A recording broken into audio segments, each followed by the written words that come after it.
a business owner and other business owners that I work with, it's like, it's so easy to get caught up on the small stuff and you drive yourself crazy. The Amazon business gave me the resources to take a chance on it. If you can create it from scratch, create it. My best advice is be your own boss. And same with my real estate business. Nope, this listing, I got to get this done first. I need to follow up. No, I've tried to help this buyer find 11 things. I'm going to keep going. Let's talk about the big plan. How do we grow? How do we make money? How do we be successful? Hey everyone, this is Chris Renau with Newer, Iowa. I'm super excited today to have in the studio not only a good buddy and next door neighbor, my friend John Renau. John, how you doing? I'm doing good, Chris. Thanks for having me, man. Absolutely. It's one of those things. I mean, we honestly are next door neighbors. Yeah. So yeah. It's not like you have to even talk over the fence because there's no fence. It's that beautiful retaining wall that you built. Yep. You know, John's a great human being. We've had some awesome conversations. I'm excited today because, you know, when you get to know your neighbor, you kind of find out about what they've done, what they're interested in. And instantly, I feel like John and I connected on businesses, family, but like, you know, being passionate about running your own business and just helping others. Yeah. Without a doubt. Without a doubt, we hit it off with you being an entrepreneur also. So It's been a lot of fun so far. We're 2 months into this thing already, or 2 years into it? Yeah, we are. I mean, I watched your house. It was fun. I'd like to send John pictures of his house being built because I'd like, check this out. It was so fun. But what was fun, John, we first started talking about a really good delivery business that you have, and that's Eastern Iowa? Yeah, we do delivery over in Iowa City, Cedar Rapids, Muscatine, the metro area over on the eastern side of the state. We do that for Amazon, what's called a delivery service partner. Okay. A lot of you may not know this, but all the blue trucks you see running around your neighborhoods are all privately owned by individual business owners. Amazon is contracted with roughly 3,500 of us across the nation. So we're the ones that bring you your package. And I got lucky enough I was in the right place at the right time and got that contract over in Iowa City and left my job back in 2019 and we launched. Started with Amazon. They called and asked if I could run 20 trucks for them. And then 2 months later, the pandemic hit, and they called and said, can you do 5 more? Can you do 5 more? Yeah, can you do 5 more? And here we are 7 years later running 85 trucks. Wow. Running all over eastern Iowa. So definitely the delivery business was what got me started. As an entrepreneur, it was terrific. And then it's just kind of growing from there. So when you did that, how did that opportunity present itself? Did you do research to get into that line of work, or? No, actually, it's pretty funny, and I'm not sure if I've told you the story over lunch. But formerly, I was the director of operations for Come and Go. Yes, okay. So that's what brought me to Iowa. I really had no connection, but I was a area supervisor for Come and Go out in Colorado, where I lived. That's where I retired from the Army out there, and then they offered me a promotion to be their director and move out here back in 2017. Shelly, my wife, and I just decided to take a flyer on it and moved out to Iowa with no connections to Iowa at all. So she was from Kansas, which is about as close as you can get, I guess. Yeah. So we moved out. I was the director of operations, getting settled into Iowa, learning it. But one day at work, I was reading a professional periodical, Inc. magazine. You probably read it as an entrepreneur. Yeah. Yep. At the time, Amazon was just starting to put some feelers in the water. And there was an article in Inc. magazine that said, hey, we're looking for veterans that want to start their own business, that we're going to set you up, we're going to help you out, get you rolling and deliver packages. And I said, well, it seems interesting at the time, and not that I was looking for any change. So I went to the website that they had listed in this magazine and put my name in, said, hey, I'm in Des Moines, Iowa. Never hear anything back. I don't even get an auto reply that, hey, your name was received. Right. So I'm like, okay, no big deal. Fast forward to September 2019, so 2 years later, and I'm driving home and I get a call from Seattle just out of the blue. And they said, hey, this is Amazon. Are you still interested in being a DSP? So I pull over and I quickly Google, what the heck is a DSP? I didn't even remember what I applied for. They're like, I said, well, I need to call you back. Let me call you back when I get home. And I went home and quickly did research on it. And I call them back. I'm like, well, yeah, let's what's this about? Went through the process, went through some interviews, and the whole process took a couple months. And I mean, much quicker than I thought. For some context, I told Shelly, I said, hey, we're going to go work for Amazon. I'm going to quit my job and we're going to open this business and we're going to own it. We're going to work for Amazon. And Shelly goes, well, what can you buy on Amazon? She literally had never shopped Amazon before. So she had no idea what we're going to do, and got all the way down through the process. And throughout the process, I thought we were getting the Des Moines contract. And so we just assumed, and at the very last minute they call and they're like, well, the Des Moines contract is gone. Are you willing to take the Iowa City contract? At that point we were pretty well committed and we said, hey, why not? Which is obviously 2 hours away from where we live. Yep. And so we accepted the contract. We took a chance. Then everything just ended up exploding from there. We decided not to move over there. We just at the time we got a condo, kind of helped because we spent a lot of time over there initially. Right. And then once we had it up and running, after about 2 years, we ended up buying a house there, just a small small house that we use as kind of the work location. Yeah, that business has just grown and grown and grown. Amazon doesn't make it easy. It's a tough business to operate, but it's obviously, once the pandemic kicked off, everybody started delivering. And so the home delivery business was just huge. And to get into it in 2020 was pretty amazing. Obviously very financially beneficial. Yep. And then we just took the spoils from that war and started some other fights, with the Dogtopia business and some other stuff. So yeah, and our house, obviously, the house we built next to you, we call that the house that Bezos built for us. Thank you, sir. Yeah. Yep. That's just fascinating. I want to take a step back too, because I'm excited to talk about Dogtopia as well. With your military background. Okay. Walk me through that. It sounds like, did you come from a military family? No, my brother, I have an older brother, 2 years older. He left high school and went into the military, and I just decided to follow that. I wasn't sure after I graduated. I had no plans, so I said, well, I'm going to go do this for 2 years and kind of figure out life. 20 years later, I only retired from there, so I tell everybody I was a 3-year guy for 20 years. I kept saying, just 3 more years. Just 3 more years. I'm going to get out in 3 more years. Just like him, just 5 more trucks? Yep, just 5 more, 5 more trucks? Yep. So I joined the Army back in 1989. I did 3 years, pretty basic. I was basically a rifleman and infantryman for my first 3 years, and I got recruited into an organization called the Criminal Investigation Division. A lot of your viewers probably used to watch the old show NCIS. CID is the NCIS for the Army. Much bigger, more complex. We have a much bigger mission base, so I ended up doing that for my last 17 years. So I retired as a special agent for the Criminal Investigation Division. In that time, just a lot of fun. If you think... we have, it's basically a detective division for the Army, the FBI for the Army. I spent a couple of years working narcotics teams, out of Nashville, Tennessee. We would do a lot of undercover work. We did personal protection for the Secretary of Defense. I was on Donald Rumsfeld's security team for several years. Obviously, we deployed, went to Iraq. First time through Iraq, I was on something that was called the Detainee Abuse Investigation Team. If you're my age and you remember back during the beginning of the war, there was a lot of not so great stuff that some of the soldiers did that hit the news. And I was part of the team that was just trying to get to the bottom of that and get that kind of cleaned up. And I also spent about 15 months doing personal protection for George Casey. He was the one running the war. And so I got to kind of see the war play out from the top end. So it was a lot of fun. As a matter of fact, just coincidentally, this Friday, I just got back from Washington, D.C., where I flew out the retirement ceremony for the guy that worked with me with General Casey. Okay. And he just retired as a 3-star general, made it to the top of the military intelligence chain. Yeah. He was the top guy. Yeah, it was a terrific career, a lot of fun, exactly 20 years and 1 month. And it was interesting because all of my peers, when they retired, all went into investigation and security and the FBI and the DEA and the ATF. I end up going into retail. Everything ended up working out. It's just fascinating because just to hear those stories, that's not something that a normal civilian, is part of, right? Or gets to experience. Taking in all of that, all of those experiences, everything that you were a part of, how do you think that shaped you wanting to get into retail and just wanting to kind of run your own, I guess with your wife, of course, your own businesses? I would say it helps you prioritize. Life's not that important. The little things of business, nothing bothers me in business. When I was a supervisor director, you don't get worked up over little things. Obviously when you've been through very intense stuff, somebody showing up late for work isn't that big of a deal. Doing the books, audits, inventories, you give them their due, but maybe you just don't take them quite as serious. We're not saving lives here. We're not trying to win wars here. We're trying to sell stuff. 100%. But you can come at it maybe with a much more clear head. You can kind of put the noise aside where some people that get very excited over the little things, and you can say, okay, what's our bigger picture? What are we trying to get to here? How are we trying to grow this business? And let's, don't bother me with the small stuff. Let's talk about the big plan. How do we grow? How do we make money? How do we be successful? I just think it gives me a little bit more calm in my life. I was just going to say a sense of calm. Yeah, definitely a sense of calm. It seems, and I've had the privilege of working, having just friendships and other great interviews with, veterans. It just seems like there's that sense of focus, and you don't get caught with the small things. Yeah. And because it's such a, talk about the biggest operation in the world, just to see how that really really works.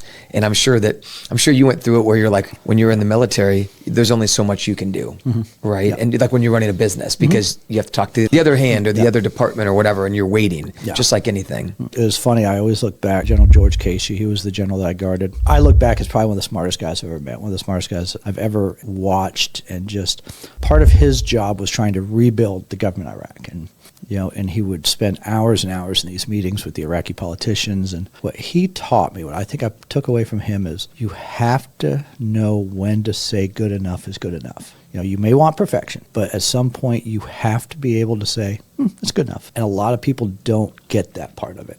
They just keep pushing. You're like, you know what?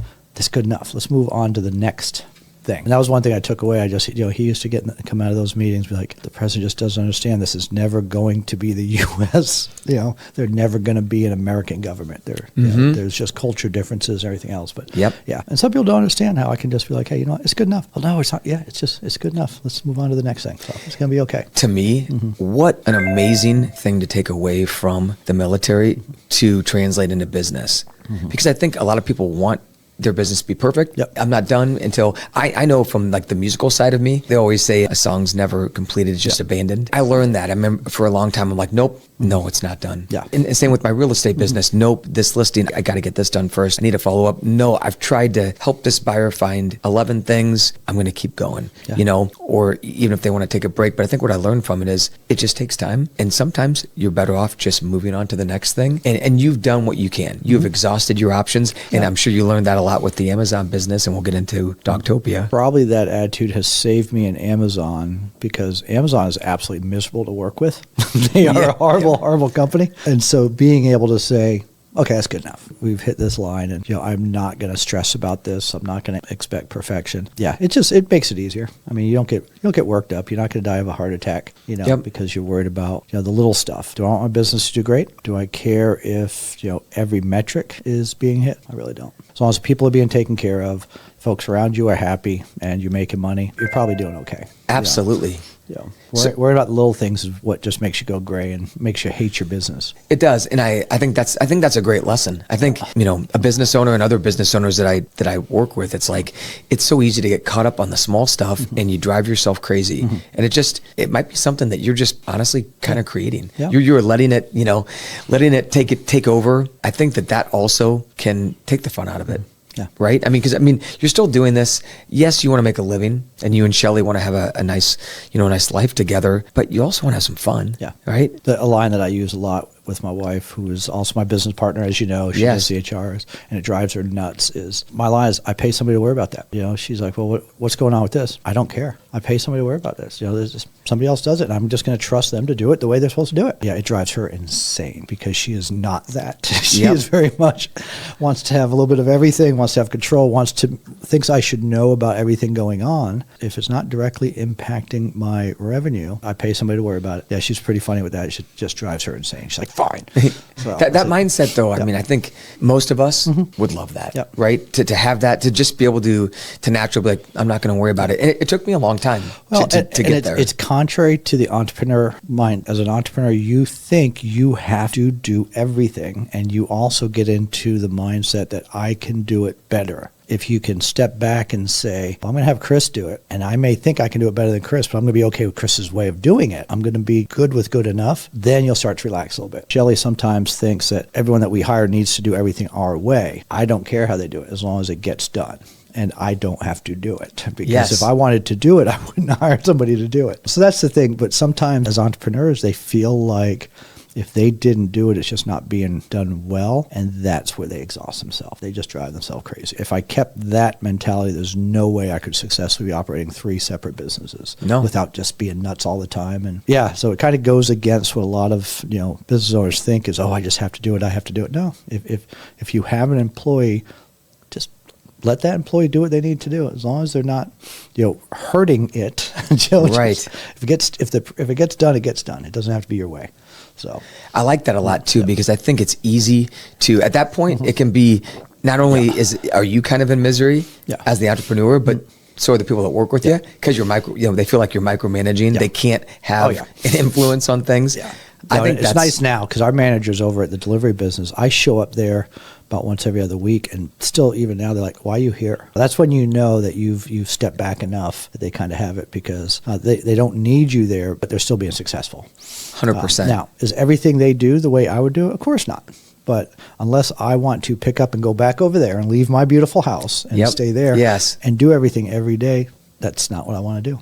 So. Yep. And you made that decision. Yep. Well, and it's, so then I guess, kind of pivoting over towards Dogtopia, I would love to know the backstory, what got you interested into Dogtopia. The Dogtopia is more of a passion. A couple things. One, obviously I love dogs, and I love dogs, I love dog owners. But when we moved here, over in Colorado Springs, we had a great dog daycare provider. When we moved here, we didn't have a great one that we loved. And then we had a couple bad experiences with some that are in town. I obviously won't share any names. Sure. So we just kind of stopped bringing our dogs to any daycare or any boarding facility. And we would just pay, those friends' kids, friends of friends would stay at the house. We'd just pay them a ridiculous amount of money and have them stay at the house when we traveled. But obviously Waukee really didn't have anything. I mean, Waukee was so fast growing. So literally for years, this might have even been all the way back in Colorado where I got the idea that, there's money to be made in the dog business, in the dog daycare, because there's a lot of parents that need it. And obviously we opened up the delivery business, so that got put on hold, and things with the delivery business were very successful, and I never lost the thought. And I kept bugging Shelly and say, let's do this. We need to do this. We need to do this. And there, as the pandemic was winding down, nobody was quite sure what was going to happen with the Amazon delivery business. Was Amazon going to take it in-house now that the pandemic was over? Were they going to kind of reduce it down? We didn't know. So we wanted to be prepared. We didn't want to have all of our eggs now in the Jeff Bezos basket. We wanted to kind of diversify a little bit. I used that as my selling point to convince Shelly, okay, let's give it a shot. And so I used the time during the pandemic to, travel around, do a lot of research on all the other franchises out there. And I said, it's not that complicated.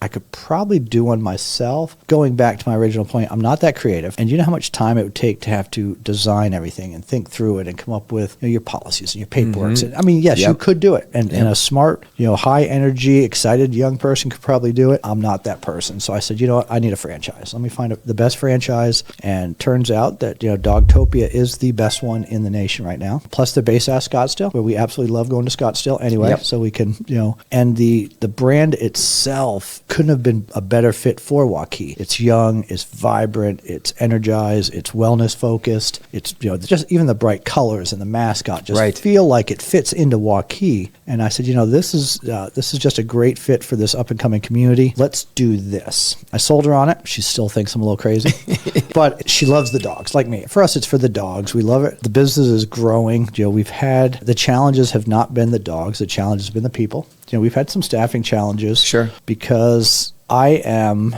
self-aware. I know I'm very hard to work for, but once the people that fit and figure me out, they'll stick around forever. We've had some challenges getting to that point because you have to, in the dog side, it just takes a while to figure out what right looks like on the people side of it, because one, I've got to be able to work with them and trust them and be able to hand things off to them and not have to do their job. And so that's been a little challenging. And it's interesting that as we've built this business, our best employees so far have been our high school students, believe it or not. Everybody talks about our youth, and I've seen it a little bit different. We have a group of high schoolers that have now, some of them have actually graduated, gone on to college, and they come back during the breaks. I think we have 4 of them actually graduating this year that have started with us since we opened. The most reliable, dependable group of employees. And then we have this 22 to 28-year-old range that are, I think that's the pandemic. I think that's the folks that broke the pandemic. They're not so great employees. And then we have the older ones. So it's been interesting to watch because we haven't, on our delivery side, you've got to be 21 and over. So we haven't had a chance to have young kids to see, but just we've had some terrific employees.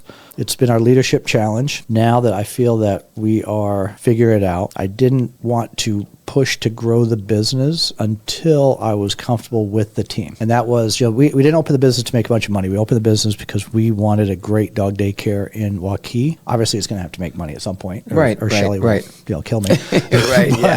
What we wanted to do is I wanted to get the team right first. I wanted us to feel great with the processes, the coaches, because, the dog business is very much relationship based. If you don't like the people in that business, you don't bring your dog there. You don't bring them back. So we want to get it right. And so we are now, I think we're at 18 months, 19 months, feeling really good about the team that we have in place.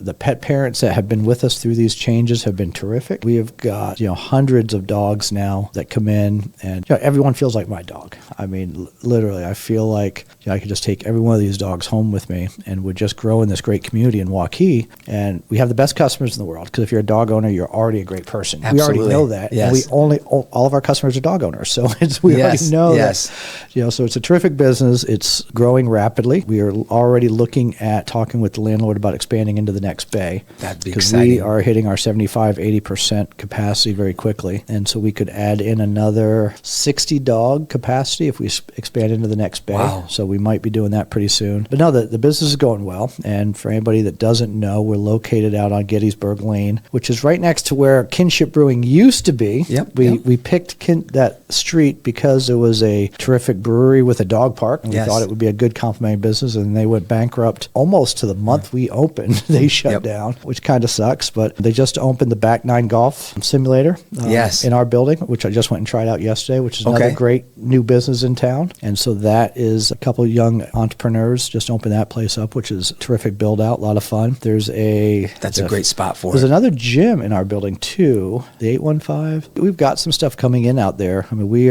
I select the location because it was where Waukee is going. Mm-hmm. It's, everything is moving out to that western side. A lot of houses going up, a lot of rooftops, a lot of businesses coming in. We're super excited to be there. I feel good. I felt good since we opened, obviously, but I wanted to be perfect. I wanted to have just the right team. I wanted to have the processes down packed, because if you're going to trust me with your pup, we've got to do it right. And so I feel really good about where we're at. And as we get the right leadership staff in there, that I can finally hand it off and, not have to be as hands-on. People will be able to trust if I'm not there, 100% trust the person it is, because that's just who I am. If I hired you and kept you, if I haven't fired you, then you're doing all right. You're good. So you're doing pretty good. You made it. Yeah, because our managers over at our delivery business now have been with us for years and super successful. So the military to come and go, to Amazon, to Dogtopia. When John sleeps, which isn't that often, but I sleep like a baby. Yeah. See, but I think you nailed it. You know what? It's because you do put your trust in others, and you give them the ability to learn, but to stumble. Yeah. Right. All of us stumble. I think the other thing I admire so much is you got into a business because you were passionate about animals. And it's obvious. I mean, you can just walk by John's house and see him and Shelly. And my spoiled little animals. Oh, they're the best. they're the sweet. They are the sweetest. Yeah. They're the sweetest. And they're sometimes the loudest, but they are sweet. Oh, they're too. great. I have two young girls, and they're so sweet. They're very, very kind. And that's not, you met our little guy, Leo. He's a good boy, but he might need some John in his life. He's a good boy, but he's 4.5 pounds. He's a little scared of people, but to the core of him, he's a really good boy. And he loves people. I think it's nice though. You've done a great job with your dogs. It's obvious that you're passionate about animals, and you're passionate about giving people great service and taking care of their animals. And I think the other thing is, I like that you took such a big leap into Waukee, because that's a big thing too. When you go over to a new area in a growing community, it is a leap. Yeah. Like you said, you were forecasting where the rooftops were coming in. You could see the high school being built and all the things happening. But I think that's a big move. Yeah. We definitely knew it was going to be green. And so we knew that we were a couple of years from, having the type of traffic that we really need. But I'm making a big bet on Waukee. I called it home. Shelly and I decided to call it our permanent home. So, if we're going to make a bet with ourselves, might as well make a bet with our business too. 100%. Yep. So right now, do you think you're pretty happy with your location in Waukee, or do you think you at some point would look at different locations? Or if I want to stay married, I might need to stop. I understand. Hey, that's fair. Yeah, that's fair. Because we originally, when we jumped in, we were thinking 2-3 locations. And again, I think we got the location right the first time. The area that we could build in, obviously, West Des Moines, Grimes, Urbandale, that's all kind of within our zone, all still very good potentials. I just don't know if on any given day between the two businesses, we have 170 employees. Just not sure if we want to go beyond that or not. No, hey, we'll see what next year brings. Maybe I'll just get crazy. It's a lot. What I've taken away is you do it the right way. Yep. And I think it sounds like Dogtopia must really have that in mind. And fortunately, a new franchisee just bought 2 locations. So we are going to see some new Dogtopia. Because I trust the brand enough that it doesn't have to be mine. If there's a Dogtopia near you, use it. But there is going to be 2 more coming to the Des Moines area. One on the north edge of Ankeny. And I think he's possibly looking around the Bondurant over on that side for a second location. But you are going to see them popping up. So I may not necessarily own them, but it is a terrific brand. So I do know the guy, Adam, that has opened up these 2. So yeah, it sounds like a great business. I mean, great people that want to kind of carry the torch. Yep. What advice would you give to some of our listeners and viewers on looking at the right franchise? About a little bit weighing the option of your own franchise versus your own business. Yeah, actually, I would say be passionate about it. However, I had no experience in logistics before I opened up the logistics business. Okay. And it worked. So I would say if it's not something you're passionate about, throw yourself at it 100%. Because you can learn it. If a great opportunity presents itself and you can see up front that it's probably a once in a lifetime opportunity, take it and learn it. And then the second advice would be, if you want to start from scratch, just surround yourself with creative people. I am not a super creative person. I'm a numbers person. I'm not even a people person so much. People would say I am not the super compassionate people person, but I have a terrific wife that is a people person. I think you have your moments, John. What's that? I think you have your moments. Yeah, I do. I could fake it. I could fake it really well. But do something you're passionate about. The dog business is because I love dogs. I saw the need in the community. So even on the worst day, I can just walk into the playroom and play with the dogs. Absolutely. If you're in a business that you're just doing for money, where's your escape? What do you do when you're having that bad day? Do you just walk in and do your Scrooge McDuck and roll around in your dollar bills? Right. So find something that you're passionate about, that you love. For me, I had thought about years for this dog daycare. And it just so happened that the Amazon business gave me the resources to take a chance on it. Mm-hmm. If you can create it from scratch, create it. My best advice is be your own boss. The best thing happened to me a couple weeks ago. I went into my closet and I have now donated every suit that I have except the one I'm going to get buried in.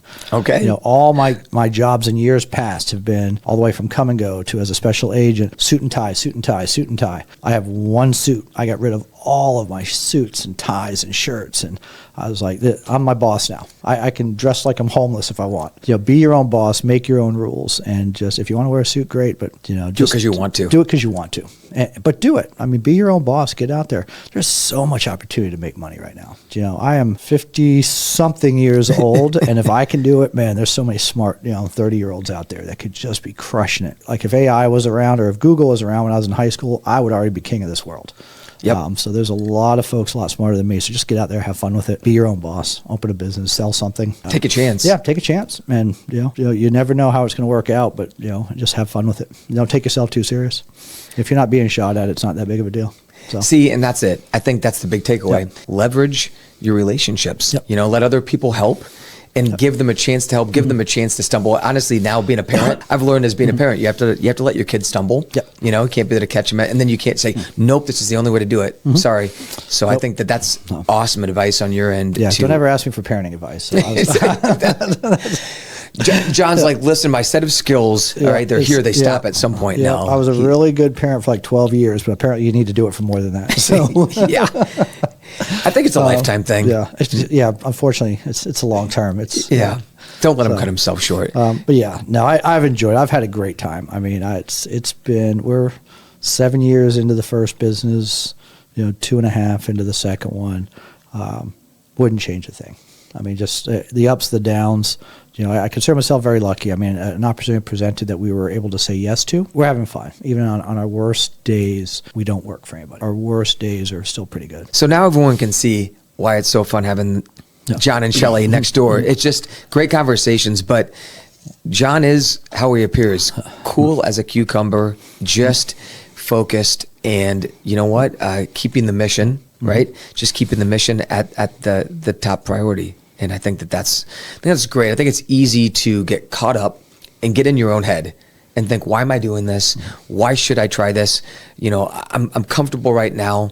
And I think that's the one thing I learned is that's the time, get uncomfortable. Yep. You were come and go, a huge. I was with a terrific company. They're a great company. And I was happy with my job. I mean, I didn't leave it because I was unhappy with the job. When I read that magazine, life was great, but I saw an opportunity present itself, and I said, you know what? Sometimes the hardest thing is just to say yes when it's presented. So. And what would you, and I've heard this about opportunities, that they don't come along all the time, and when they do, you want to be ready. What are your thoughts on that? I would say sometimes you got to create them. Go out and look for them, find them. I mean, literally, opportunities aren't going to come to you ever. I mean, if you're sitting in your basement on your video game, there's not going to be an opportunity that comes to you. Get out, find something, read magazines. Read if whatever you're interested in, read something from that, whether it's blogs or magazines. I'm obviously date myself. Read something, find out what's going on in the field you want to be in, and an opportunity will show itself. Whether that be real estate, whether that be dog daycare, whether it's blogging, all that stuff. Just read, and stuff is out there. And now, literally, with or listen with AI, you and I can go say, "Hey, I'm interested in doing this business. Please give me an outline of how to pursue it." Okay, and you better be quick because that's everybody can now do that with AI. So that's true. You've got to do it sooner than the next person, because the question that you don't ask AI, somebody else is asking it. So and actually take action. I appreciate it once again, John Renau. Thank you for your time, Chris. No, thanks for having me here. We've been talking about it, and I told him I didn't get involved in this studio 2 or 3 months ago, so I'm glad to finally be here. They do Amplified is wonderful. They do such an awesome job, and it's nice to just walk in. And it's also like you said, we can leverage our relationships. You and I can walk out, and they'll help us take care of the media. Place looks great. Thanks for having me, man. I really enjoyed it. All right, thank you.